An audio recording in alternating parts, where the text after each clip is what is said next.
గంధపు వాసన వచ్చింది. ఇక సుశీల భయంతో కళ్ళు మూసుకుంది.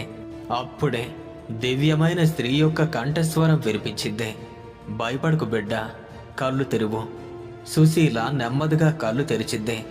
తన ఎదురుగా సాక్షాత్తు శ్రీ మహాలక్ష్మీదేవి నిలబడి ఉంది. ఎర్రని పట్టుచీర, బంగారు నగలు, 4 చేతులలోనూ పద్మాలు, అభయ వరద ముద్రలు, తన చుట్టూ బంగారు కాంతి వలయం, పాదాల క్రింద వికసించినటువంటి ఒక తామర పువ్వు. ఆమె చిరునవ్వు చూస్తే ఎన్ని కష్టాలైనా మరిచిపోయేలా ఉంది. ఆ దివ్యమైన రూపాన్ని చూసి సుశీల మైమరిచిపోయింది. కాళ్ళు వణికాయి, చేతులు వణికాయి. నేలపైన పడిందే సాష్టాంగ ప్రమాణం చేసిందే. లే బిడ్డ అని లక్ష్మీదేవి ఆప్యాయంగా పిలిచింది. నీ భక్తికి మెచ్చాను. ఎంత దారిద్ర్యంలో ఉన్నా సరే ఒక్కరోజు కూడా పూజ మానలేదు. తులసిని సేవించావు. నా పట్ల విశ్వాసాన్ని కోల్పోలేదు. ఇలాంటి భక్తులు నాకు చాలా ఇష్టం. సుశీల కన్నీళ్లతో అడిగిందే.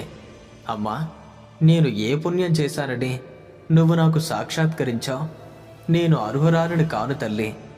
లక్ష్మీదేవి చిరునవ్వుతో చెప్పిందే. బిడ్డ, భక్తికి ధనం అవసరం లేదు. స్వచ్ఛమైన హృదయం, నిష్కల్మషమైన ప్రేమ ఉంటే చాలు. అన్నింటికంటే భక్తి ముఖ్యం. నీలో అన్నీ ఉన్నాయి. కాబట్టి ఈ మార్గశిర మాసంలో నీకు ఒక వ్రతం చెప్తాను.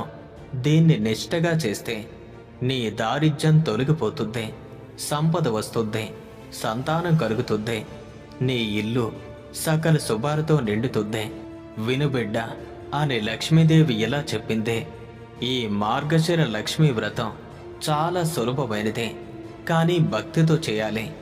మొదటిది, ప్రతి గురువారం తెల్లవారుజామునే లేచి స్నానం చేయి. శుభ్రమైన బట్టలు ధరించు. ఉన్నంతలోనే ధరించు. ఆడంబరాలు అవసరం లేదు.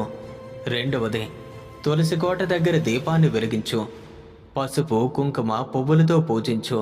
ఇక మూడవది, నీకు ఉన్నంతలోనే 5 ముత్తైదువులు పిలిచి వారికి తాంబూలాలు ఇవ్వు.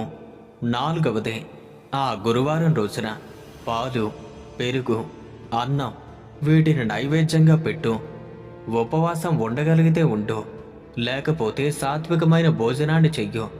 ఐదవది, ఇలా 4 గురువారాలు పూర్తయిన తరువాత ఉద్యాపన చెయ్యి. పేదలకు దానం చెయ్యి. ఈ వ్రతాన్ని శ్రద్ధగా చేసిన వారికి నేను తప్పక అనుగ్రహిస్తాను.